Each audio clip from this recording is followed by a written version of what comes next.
ដោះស្រាយមិនចេញត្រាំបដូរចិត្តត្រៀមហោះទៅប៉េកាំងពឹងយៈចិនឲ្យជួយបញ្ចប់នៅអ៊ីរ៉ង់នៅទីបំផុតប្រធានាធិបតីអាមេរិកលោកដូណាល់ត្រាំបានសម្រេចចិត្តកំណត់ថ្ងៃធ្វើដំណើរទៅកាន់ប្រទេសចិនវិញហើយគឺនៅថ្ងៃទី14និងទី15ខែឧសភាខាងមុខដើម្បីពឹងយៈចិនឲ្យជួយបញ្ចប់នៅអ៊ីរ៉ង់នេះបើតាមសារព័ត៌មាន The New Daily ចុះផ្សាយនៅថ្ងៃទី26ខែមីនាឆ្នាំ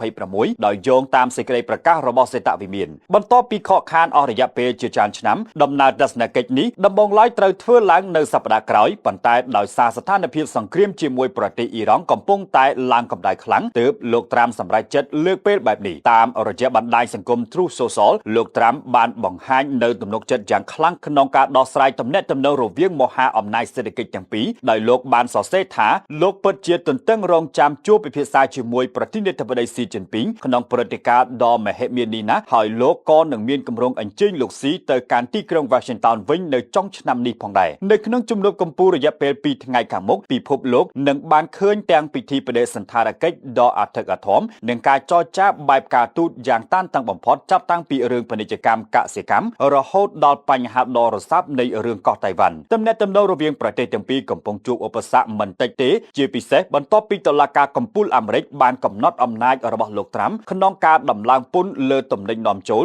រួមទាំងប្រតិបត្តិការយោធារួមគ្នារវាងអាមេរិកនិងអ៊ីស្រាអែលប្រឆាំងនឹងអ៊ីរ៉ង់ដែលជាម៉ូយទិញប្រេងធំជាងគេរបស់ចិនទៀតផងទោះបីជាគេរំពឹងថាអាចនឹងមានកិច្ចព្រមព្រៀងល្អៗលើការលក់គ្រឿងបន្លាស់យន្តហោះឬផលិតផលកសិកម្មក៏ដោយប៉ុន្តែសម្រាប់រឿងតៃវ៉ាន់វិញហាក់ដូចជានៅឆ្ងាយពីផ្លូវត្រូវគ្នាណាស់ព្រោះក្នុងអាណត្តិទី2នេះលោកត្រាំបានបង្កើនការលក់អាវុធទៅឲ្យតៃវ៉ាន់យ៉ាងខ្លាំងក្លាក្រៅពីបញ្ហាផ្ទាល់ខ្លួនសង្គ្រាមនៅអ៊ីរ៉ង់ដែលកំពុងអង្រួនសេដ្ឋកិច្ចពិភពលោកក៏នឹងក្លាយជាប្រធានបទដ៏សំខាន់ក្នុងកិច្ចពិភាក្សានេះផងដែរលោកត្រាំចង់ឲ្យចិនជួយទប់ស្កាត់អ៊ីរ៉ង់កុំឲ្យបិទច្រកសមុទ្រហឺម៉ូសប៉ុន្តែរហូតមកដល់ពេលនេះខាងទីក្រុងប៉េកាំងហាក់ដូចជានៅរក្សាជំហរមិនទាន់យល់ព្រមដល់ឡើយយ៉ាងណាមិញអ្នកនាំពាក្យសេតវិមានលោកស្រី Caroline Leavitt បានបញ្ជាក់ថាលោកប្រធានាធិបតីស៊ីជីនពីងយល់ច្បាស់អំពីមូលហេតុនៃការលើកពេលនេះហើយខាងអាមេរិកក៏បានប៉ាន់ស្មានដែរថាប្រតិបត្តិការយោធានៅអ៊ីរ៉ង់អាចនឹងបញ្ចប់ក្នុងរង្វង់ពី4ទៅ6សប្តាហ៍ទៀតប៉ុណ្ណោះ